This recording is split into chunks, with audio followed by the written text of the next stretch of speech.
Hello everybody. Welcome back to another one of my videos. Today I will be commenting on the interview that I just saw that took place with Donald Trump and Laura Ingram, which happened in, I believe, September of 2020.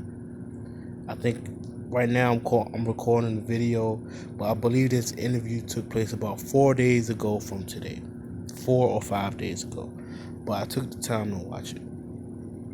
And I have to tell you, watching that interview was a very difficult task to complete. You know, and it's just because I received absolutely nothing from that interview. I did not learn any new knowledge or helpful sources of. I didn't nothing. I learned nothing from that interview, and that's why I'm so disappointed.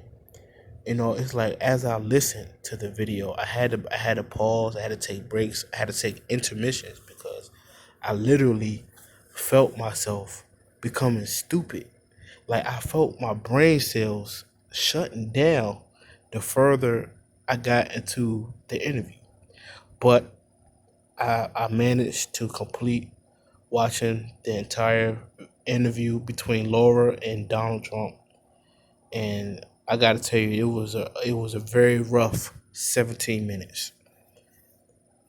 Right now the time is like 4:30 in the morning, and I'm laying on my couch. So please excuse my background. I'm just chilling. It's Saturday, 4:30 in the morning. It's the weekend. I'm just hanging out at home.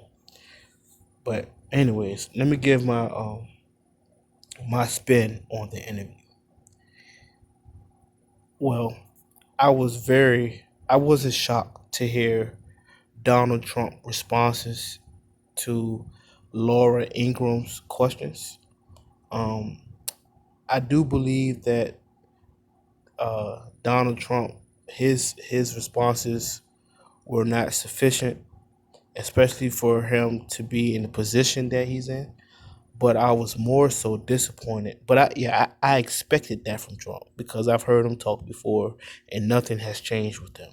He's very self-centered, and he says a lot of I did this and I did that and I did this, and if it wasn't for me then this would.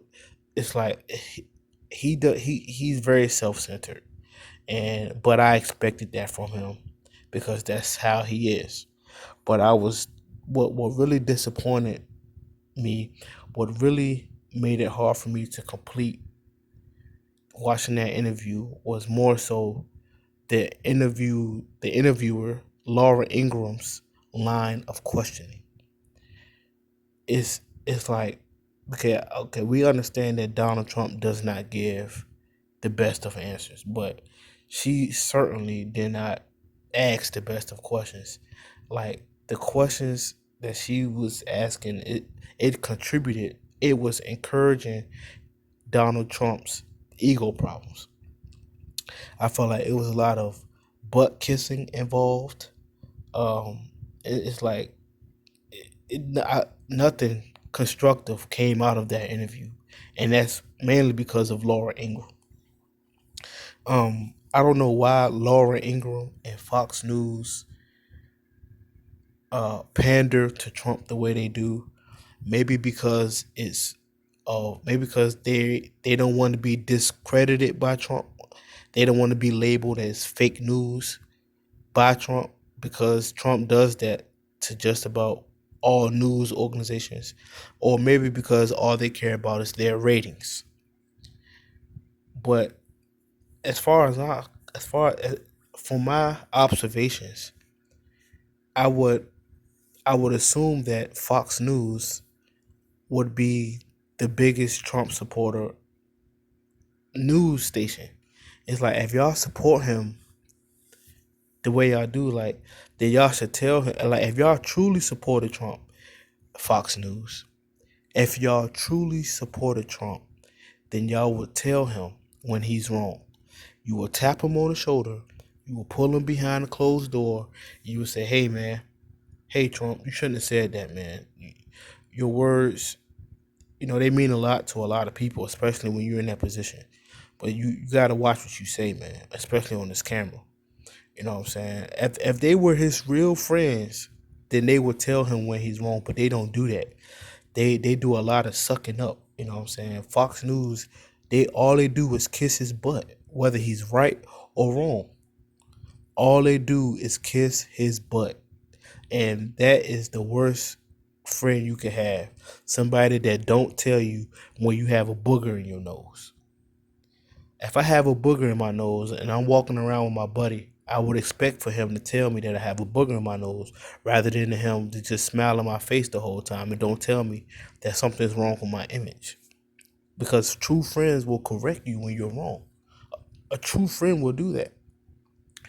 But anyways, so in that interview, I heard a lot of Trump being very self-centered, taking credit for a lot of stuff, saying that I've done this and I've done this and I tried to call this person and if it wasn't for me, then this would have happened. Like that's all I basically heard from Trump.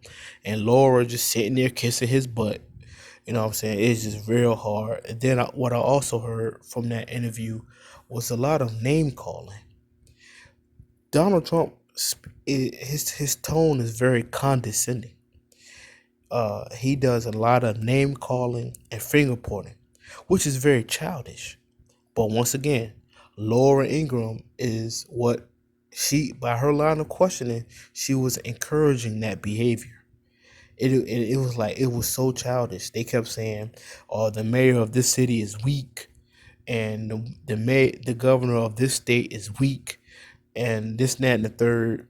And Trump was also saying, "Yeah, the Democrats and the liberals," and Laura is just right there, just contributing to it. She's also participating in the finger point, like they're on a elementary school playground or something. It's just like, wow, y'all are the media, and Donald Trump is in the highest position in the land, and he sounds like a second grader. And more so, the whole world saw that interview.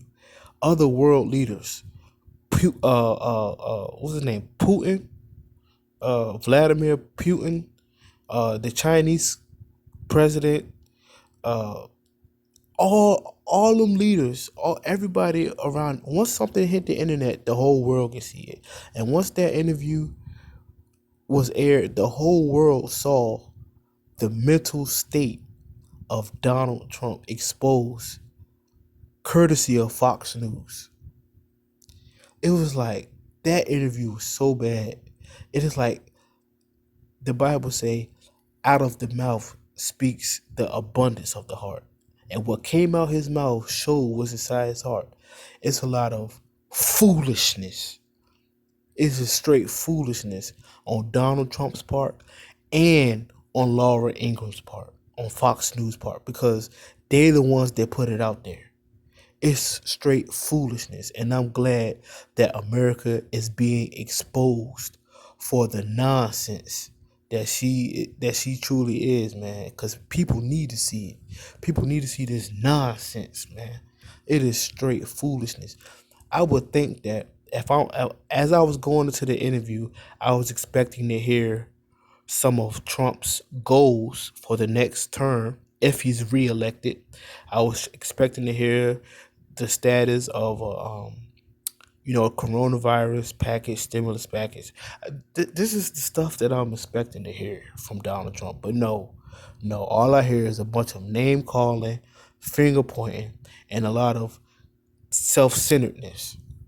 It's just it's like, wow, I wasted 17 minutes of my life listening to foolishness. But once again, I'm glad. I'm glad it is out there because everyone needs to see. Everyone needs to see it. It needs to be exposed. So that's my take on the Fox News interview they just did with Donald Trump, hosted by Laura Ingram. That's that's what I got out of it. And thank you very much and goodbye.